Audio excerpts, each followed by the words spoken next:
ನಮ್ಮ ತಾತ retired ಆಗ್ಬಿಟ್ರು. Retired ಆದ್ಮೇಲೆ ಅವ್ರಿಗೇನಂದರೆ ಒಂದು ಹವ್ಯಾಸ ಆಯಿತು, ಚಿಕ್ಕ ಮಕ್ಳಿಗೆ ತಲೆ ದಿಂಗದು. ನನ್ನ ಕೂರ್ಸ್ಕೊಂಡು ಬ್ಯಾಡ್ದಿರೋ ಕತೆ ಎಲ್ಲ ಹೇಳೋದು. ಗೊತ್ತಲ್ಲ ಅವಾಗಿನ ಕಾಲ ಹುಲಿನೆಲ್ಲ ಸಾಕ್ಷಿ ಹಂಗೆ ಏನೇನು ಹೇಳೋರು. ನನಗೂ ನಮ್ಮ ತಾತಗೆ ಇಬ್ರು ನಾಯಿ ಅಂದ್ರೇ ಭಯ.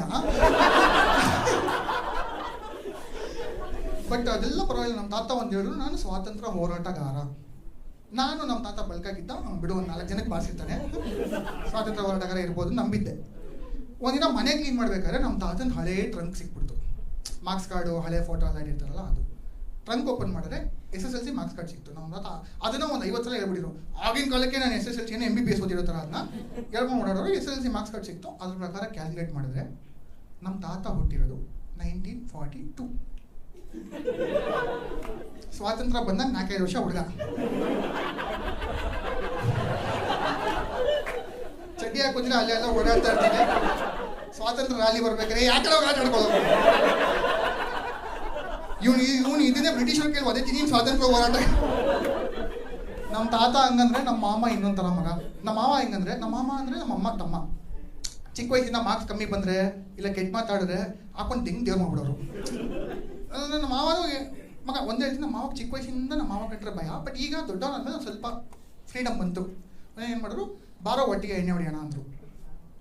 ಚಿಕ್ಕ ವಯಸ್ಸಿಂದ ಒದೆ ತಿಂದಿರೋದು ಮಾಮ ಹತ್ರ. ಅವರೇ ಕೂತ್ಕೊಂಡು ಎಣ್ಣೆ ಹೊಡಿಸ್ತವ್ರೆ ಅಂದರೆ ಏನೋ ಒಂದು ದೊಡ್ಡ ವಿಷಯ ಅಲ್ವಾ. ನಾನು ಏನೋ ಮಾಡೀನಿ ಅಂದ್ರೆ ಫೀಲಿಂಗ್ ಏನೋ ಕೂತ್ಕೊಂಡು ಕುಡಿದೆ ನಮ್ಮ ಮಾಮ ಜೊತೆ. ಕ್ವಾರ್ಟ್ರ್ ಅಷ್ಟೇ ಮಗ ಹೊಡೆದಿರೋದು. ನಮ್ಮ ಮಾಮ ಆಗಲೇ ತೊದಲ್ತವ್ರೆ. ಕಬಾಬ್ ನನಗೆ ನಮ್ಮ ಮಾಮ ಮೇಲೆ ಮರ್ಯಾದೆನೇ ಹೊಂಟಾಯ್ತು. ಕ್ವಾರ್ಟ್ರಿಗೆ ಔಟು ಮನ್ಸ. ಇವನ್ನೇ ನೋಡ ಇಷ್ಟು ವರ್ಷ ಎದುರುಕೊಂಡೆ.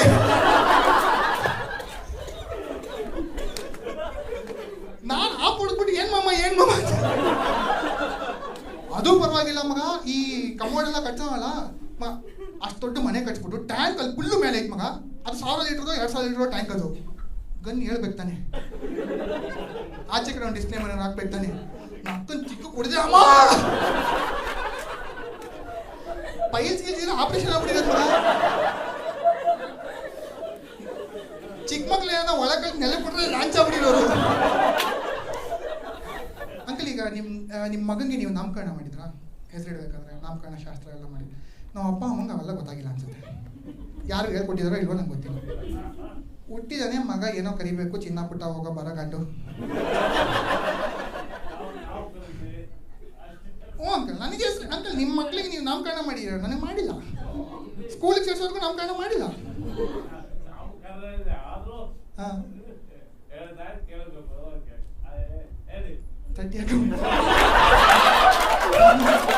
ಸಾರಿ ಸಾರಿ ಅಯ್ಯೋ ಅಂಕಲ್, ತಪ್ಪಾಯ್ತು.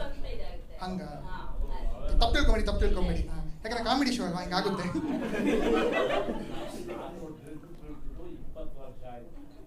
ಅದಕ್ಕೆ ಮುಂಚೆ ಇಲ್ಲಿ ಯಾರಾನ ಕೇಳಿದಿರ ಮಗ 1ನೇ ಕ್ಲಾಸ್ ಫೇಲ್ ಆಗಿರೋದು? ನನ್ನ 1ನೇ ಕ್ಲಾಸಲ್ಲಿ ಫೇಲ್ ಮಾಡಿಬಿಟ್ಬಿಟ್ರು ಮಗ. ಯಾಕಂದ್ರೆ ಕ್ಲಾಸಲ್ಲಿ ಮುಂದೆ ಎಲ್ಲ LKG UKG ಓದ್ಕೊಂಡ್ ಬಂದಿರೋವು. Already A for apple, B for balls ಅವೆಲ್ಲ ಹೇಳ್ತವೆ.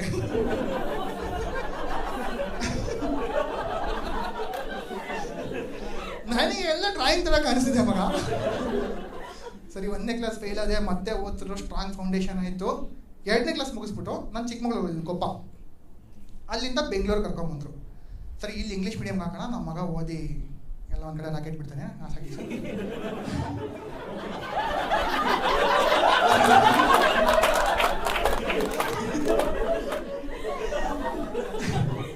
ಕರ್ಕೊಂಬಂದ್ರು, ಇಂಗ್ಲೀಷ್ ಮೀಡಿಯಂ ಕರ್ಕೊಂಡೋದ್ರು.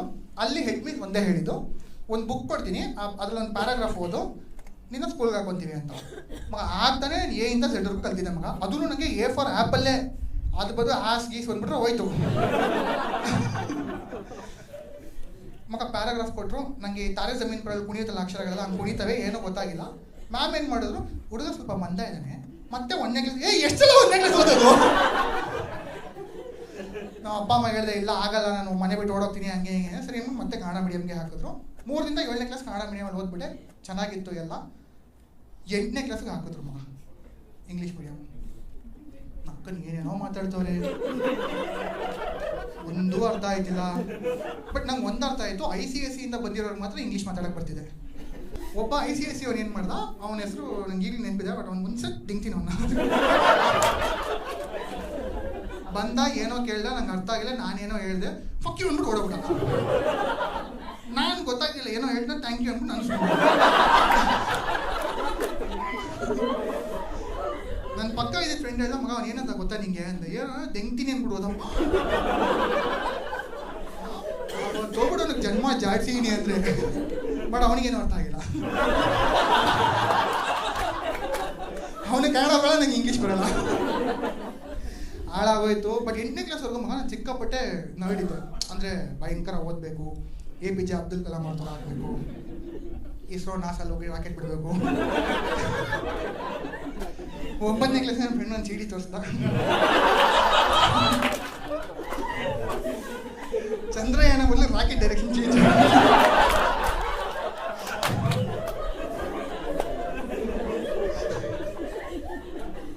ಅದು ಅವ್ನು ಹೇಳಿದ್ ನೋಡ್ಬೇಕಾಗಿತ್ತು, ಮಗ ನೀನು ₹5 ತಗೊಂಬಾ, ನಿಂಗೆ ಮಕ್ಳಾಗ ಹೆಂಗೆ ತೋರಿಸ್ತೀನಿ ಅಂತ.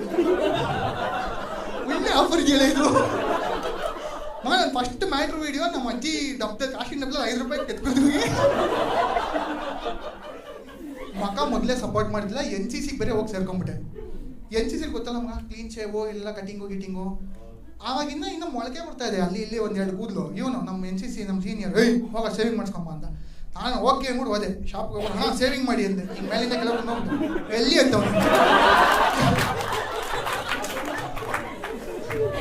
ಆಮೇಲೆ ಇನ್ನೊಂದು ಹಾಡಿದೆ ಗೊತ್ತಾ, ಪ್ರೇಮ ಲೋಕದಲ್ಲಿ ಬಂದ್ಲು ಸಾರ್ ಓಹೋ ಶಕುಂತ್ ಫಸ್ಟ್ ಸಾಂಗಲ್ಲೇ ಕಿಸ್ ಆಗುತ್ತೆ. ನಾನು ನನ್ನ ಫ್ರೆಂಡ್ ಈ ರವಿಚಂದ್ರನ್ ಮೂವಿಗಳು ಮೊದಲೇ ಕೇಳಬೇಕಾ, ದ್ರಾಕ್ಷಿ ಬಿಡು ಮಗ, ಅದ್ರ ಮೇಲೆ ಜೇನುತುಪ್ಪ ಬೇರೆ.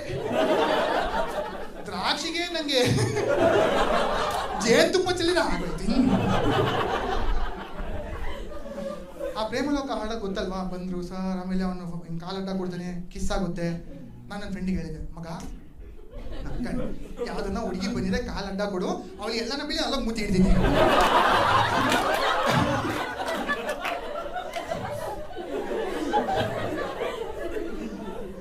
ಫಿಕ್ಸ್ ಆಗ್ಬಿಟ್ಟಿದೆ ಮಗ.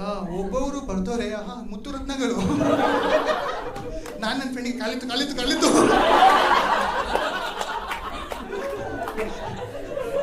ಅವ್ರಿಗೆ ಆಮಾರ್ ಮಕ್ಕದ ಮೇಲೆ ಬೀಳೋದ್ರೆ ಜಂಪುಡ್ಕೊಳ್ಳಿ. ಈಗ ಒಂದೇ ಒಂದು ಹೇಳ್ತೀನಿ, ಈಗ ನೋಡು, ನನಗೆ ರೇಗಿಸ್ಬೇಕು ಅಂತ ನಮ್ಗ. ಈಗ ಈ ಡೈಲಾಗ್ ನಿಮ್ಮ ಗ್ರೂಪಲ್ಲಿ, ಈ ಏನಂದ್ರೆ ಹುಡುಗ ಹುಡುಗಿರೋ ಗ್ರೂಪಲ್ಲಿ ಈ ಡೈಲಾಗ್ ಕೇಳೇ ಹೇಳ್ತೀರ. ನಮ್ಗಳು ಬರೀ ಹುಡುಗರೇ ಇದ್ವಿ, ಹಂಗೂ ಹಿಂಗೂ ಒಬ್ಬಳೇ ಒಬ್ಳು ಹುಡುಗಿನ ಫ್ರೆಂಡ್ ಮಾಡ್ಕೊಂಡ್ವಿ ಮಗ. ನಾವು 6 ಜನ ಹುಡುಗರು ಹಿಂಗೆ ನಿಂತಿದ್ವಿ, ಅವಳು ಬಂದ್ಲು ಹಿಂಗೆ ಮಾತಾಡ್ತಾ. ಕಾಲೇಜು ಸ್ಟಾರ್ಟ್ ಆಗಿ 1.5 ತಿಂಗಳಾಗಿದೆ ಅಷ್ಟೇ. ಇಷ್ಟೇ ಅವ್ರನ್ನ 3 ಅಡಿ ಬಂದ್ಬಿಟ್ಟು, ನಮ್ಮ ಕಾಲೇಜಲ್ಲಿ ಯಾರು ಹಾಟ್ ಬಾಯ್ಸೇ ಇಲ್ಲ, ನಿನ್ನ ಮಗ ನೋಡ್ಕೊಂಡಿದ್ಯಾ?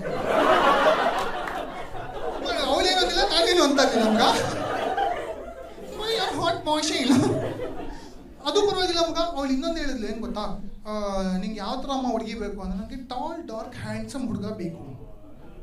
ಅವಳಿರೋ ಹೈಟ್ಗೆ ನಾನು ತಪ್ಕೊಂಡೆ ನೀನು ಎದಕ್ಕೆ ಬರ್ತಾವೆ. 6 ಅಡಿ ಹುಡುಗ ತಪ್ಕೊಂಡ್ರೆ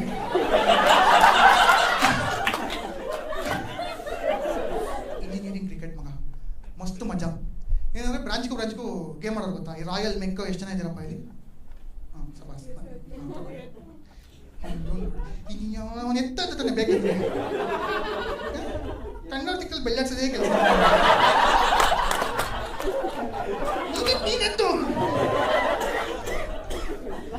ಬಟ್ ಅವ್ರದ್ದು ಒಂದೇ ಒಂದು ಅಡ್ವಾಂಟೇಜ್ ಏನಂದ್ರೆ, ಅವ್ರ ಕ್ಲಾಸಲ್ಲಿ ಕ್ರಿಕೆಟ್ ಆಗಲಿ ಯಾವುದೇ ಗೇಮ್ ಆಡಿಸೋ ಒಂದು 40 ಟೀಮ್ ಮಾಡ್ಬೋದು ಅಷ್ಟೇ ಹುಡುಗರು. ಮಗ ನಂದು ಕಂಪ್ಯೂಟರ್ ಸೈನ್ಸು. ನಮ್ಮ ಕ್ಲಾಸಲ್ಲಿ 25 ಜನ ಹುಡುಗರು ಹುಡುಗಿರು, 25 ಜನ ಹುಡುಗರು, 35 ಜನ ಹುಡುಗಿರು, 60 ಜನ ಸ್ಟ್ರೆಂತು. ಒಂದು ಕ್ರಿಕೆಟ್ ಟೀಮ್ ಮಾಡಬೇಕಂದ್ರೆ 4 ಜನ ಡಮ್ಮಿ ಪ್ಲೇಯರ್ಸ್ ಹಾಕೊಂಡೇ ಮಾಡಬೇಕು. 25 ಜನದಲ್ಲಿ 11 ಜನ ಮಾಡೋಕ್ಕೆ ಆಗ್ತಾ ಇರಲಿಲ್ಲ ನಮ್ಗೆ. ಅದ್ರಲ್ಲಿ ನಾನೊಬ್ಬ ಡಮ್ಮಿ ಪ್ಲೇಯರ್. ಮೆಕ್ಯಾನಿಕಲ್ ಅವರು 3 ಟೀಮ್ ರಿಜಿಸ್ಟರ್ ಮಾಡಿದ್ದಾರೆ ಕ್ರಿಕೆಟ್ಗೆ. ಅದರೊಂದು ಸ್ಟ್ರಾಂಗೆಸ್ಟ್ ಟೀಮ್ ಇದೆ, ನಮಗೆ ಗೊತ್ತು ಅವರೇ ಗೆಲ್ಲೋದು ಅಂತ ಫಿಕ್ಸು. ಆದರೂ ಅವ್ರ ಮೇಲೆ ನಮಗೆ ಮ್ಯಾಚ್ ಬಿದ್ದಿದೆ. ನಾಯಿ ಹೊಡೆದಂಗೆ ಹೊಡೆದ್ರು,